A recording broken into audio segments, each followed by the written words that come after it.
All right, what's up, guys? Just getting this started here. Thank you for tuning in. Appreciate all of you. Stuff in the description if you want to train with me. Grab my program, blah blah blah. But let's get right into it. So I'm gonna title this one something I don't know yet, but it's basically why do I only train with kettlebells, or almost exclusively and primarily with kettlebells. The only other things that I use are the mace, steel club, and obviously calisthenics. But that's kind of one and the same, or not one and the same, but it's a you guys get it.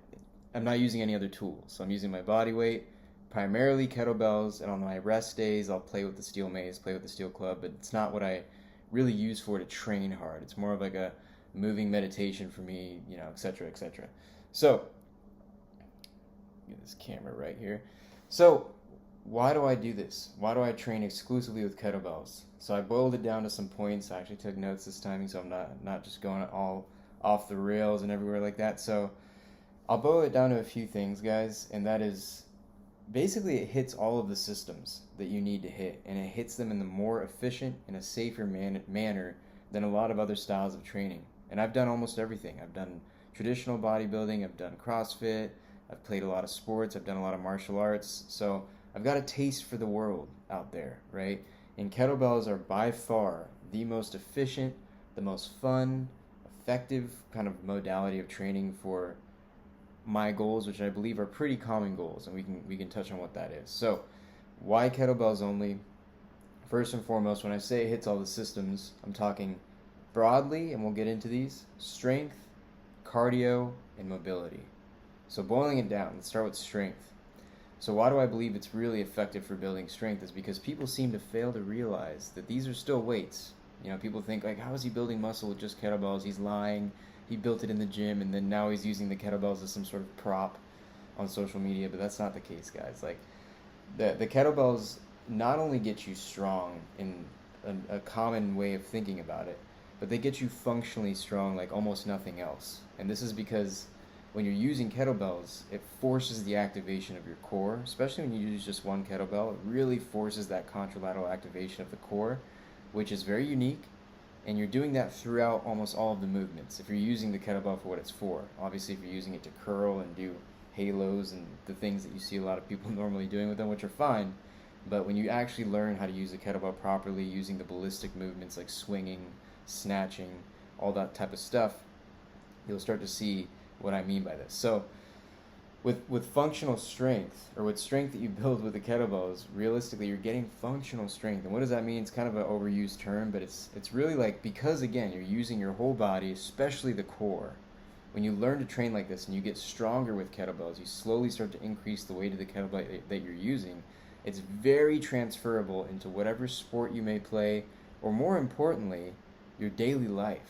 So if you go to lift furniture, that requires every kind of fiber of your being activated, you'll soon realize when you train with kettlebells, it's because you're so used to engaging your core while you're using the kettlebell, that transfers over into everything else. Like when you lift something off the floor that's really heavy, or yada yada yada, where it's really hard to get that sort of thing, right, with other styles of training. Now you might be thinking, well, what about deadlifts? That's literally you're picking up a weight off the floor.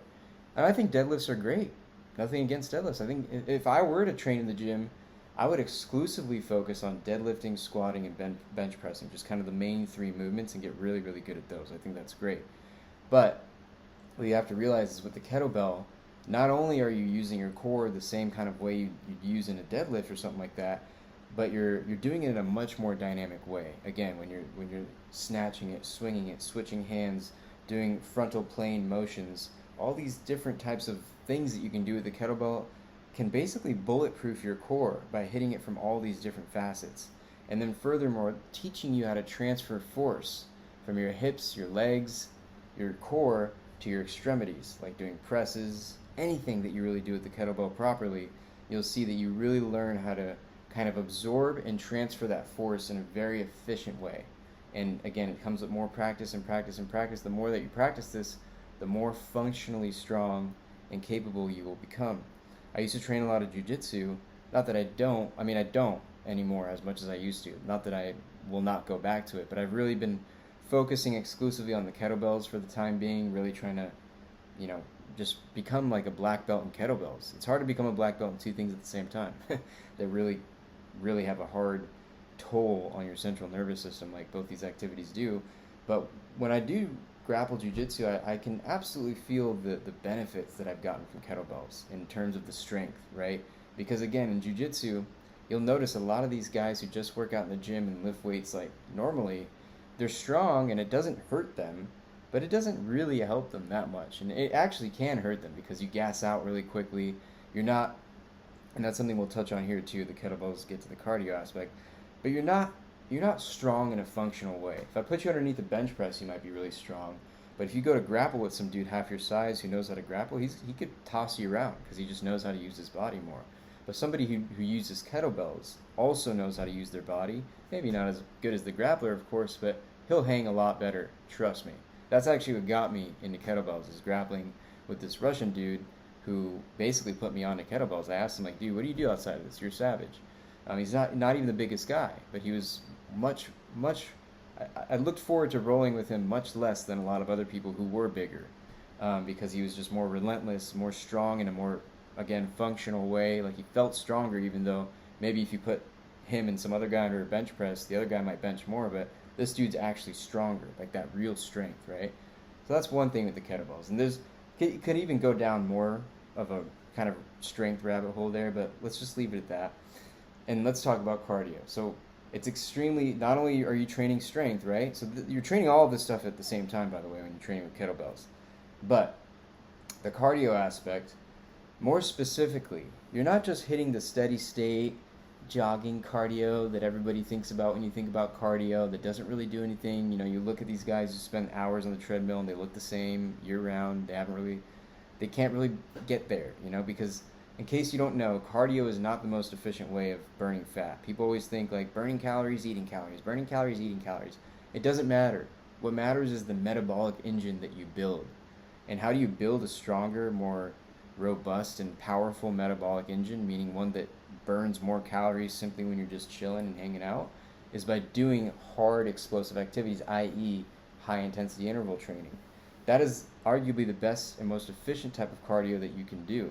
Not to say that there's not a place for steady state cardio, and not to say that you can't hit steady state cardio with a kettlebell either. It just depends on how you structure it.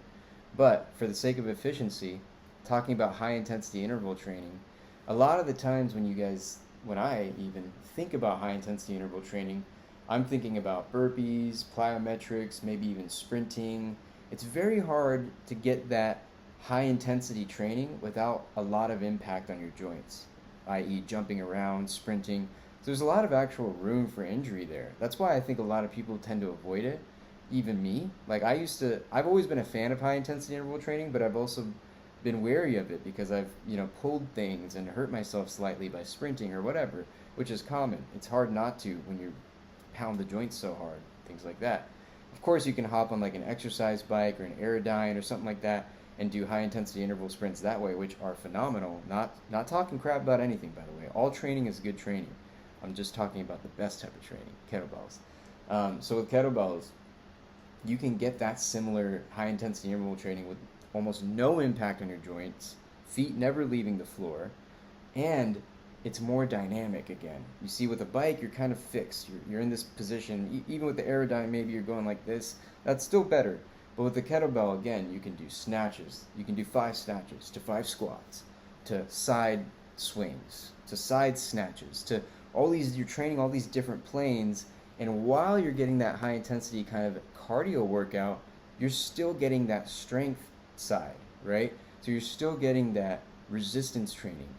So it's basically like high intensity interval training plus weight training is what you get with the kettlebells, which, trust me, if you were to do with a barbell or dumbbells or anything like that, you'd be much more likely to get injured. And that's just because of the design of the kettlebell, how it kind of rests on you and forces that kind of contralateral activation of the core, or even if you're holding 2 kettlebells, just the way that it forces you to activate your musculature and your whole kind of system, your nervous system. It protects you as it does that.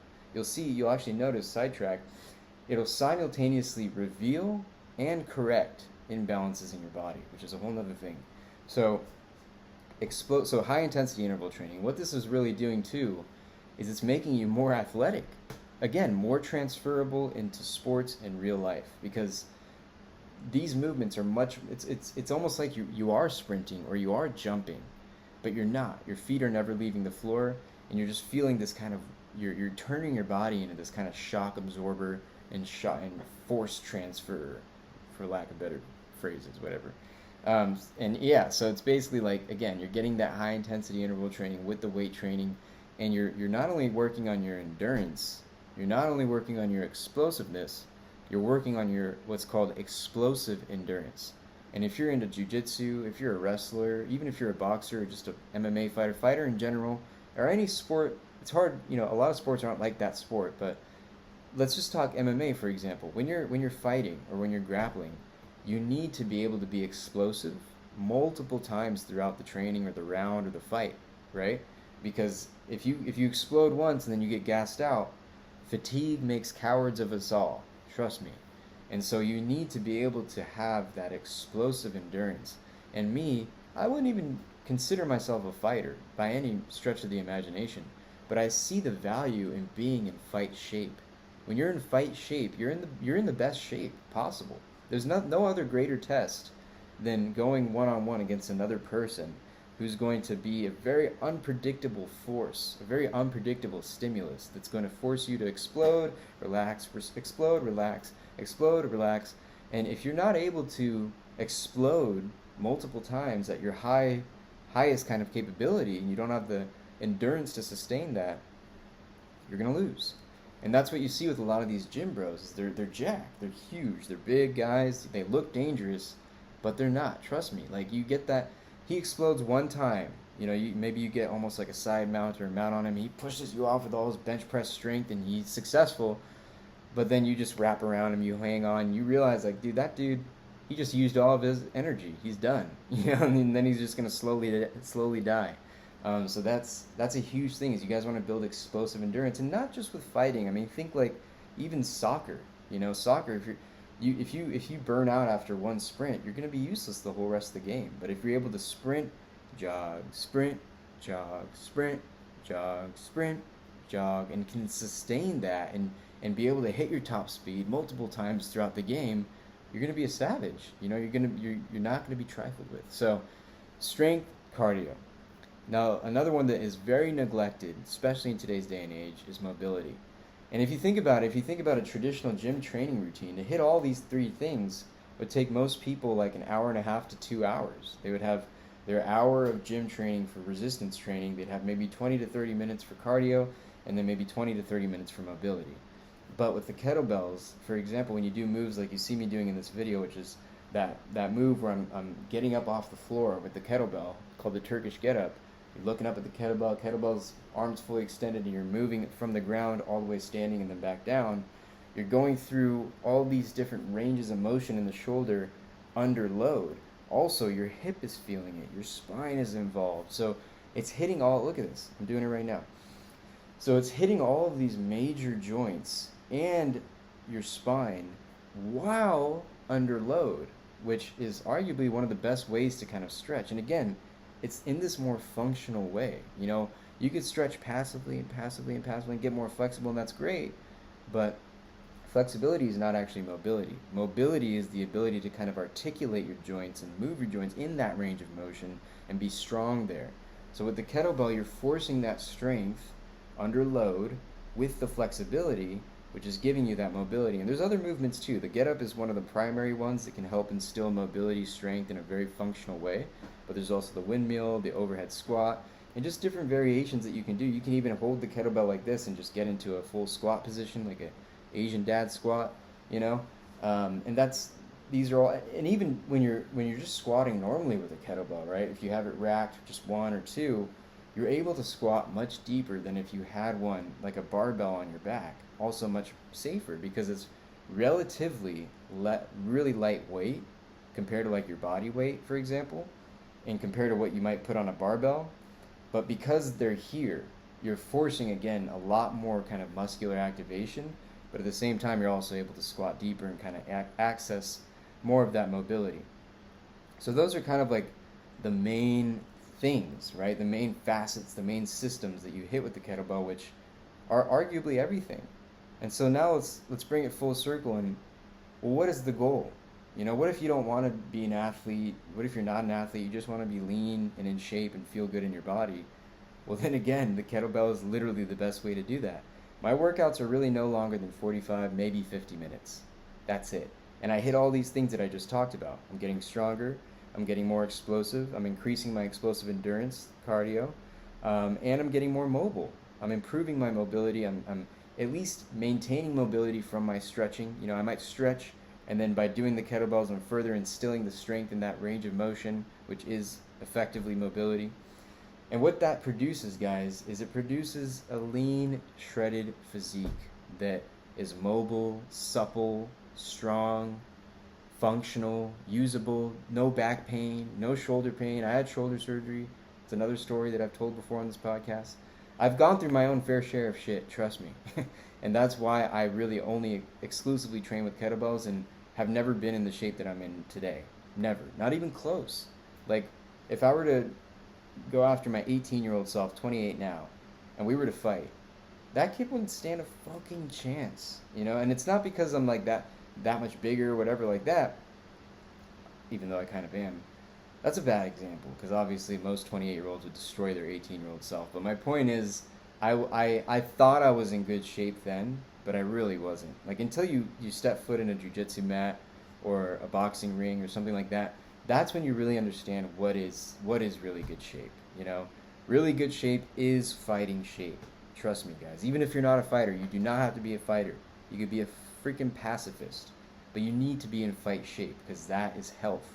That is vitality. That is performance. What is health? Health is really performance in my eyes. How well are you able to perform? If you can perform really well, chances are you're really healthy, And so that's what we're after, guys. We're after, like I say all the time on TikTok and whatnot, I get attacked a lot for this, but you really want that Bruce Lee or Tyler Durden physique, and that's what most people want. Most guys want to be lean, shredded, and in fight shape. They don't want to be lean, shredded, and not be able to do anything and gas out. They want to have that capability. Again, even if you're a pacifist, when is it going to hurt you to be in fight shape? You know what I mean? And ultimately, that's what everybody wants. Everybody wants to be able to take their shirt off, walk around, and know, like, I look sexy. That's sexy, right? Oh my God. But this is what happens. A lot of guys psych themselves out. They psych themselves into thinking, that's not my goal. My goal right now is to get big. Then I'll cut later. I'll cut, and then I'll keep bulking and cutting. This is just a cop-out. Because I'll tell you guys right now, going to the gym and lifting weights is far easier than hitting a kettlebell workout like you see me doing right here. It's far easier, because when you're lifting weights, you can almost kind of zone out. You can even go there high. Not that you can't do it this high, but it's a lot less pleasurable, because you're giving it your all. You're pushing yourself. You're just like you would in a fight. Again, you're pushing the pace, pushing the pace, pushing the pace. And when you lift weights, it can be fairly passive. Of course, it's not easy. You can make it hard. You can superset, all that type of stuff. But it's never going to be the same as, for example, doing 100 snatches in under 5 minutes. Try that. Try doing 100 snatches under 5 minutes and see exactly what I'm talking about. You get that bodybuilder's pump, but you get the runner's high. You're gassed. It's like very, very, very hard to simulate with anything else besides sprinting up a hill. So it's like that. It's like you're combining that sprinting up a hill with that, like, compound lifting. And it's that combination that creates the perfect biochemical environment to burn fat and build muscle.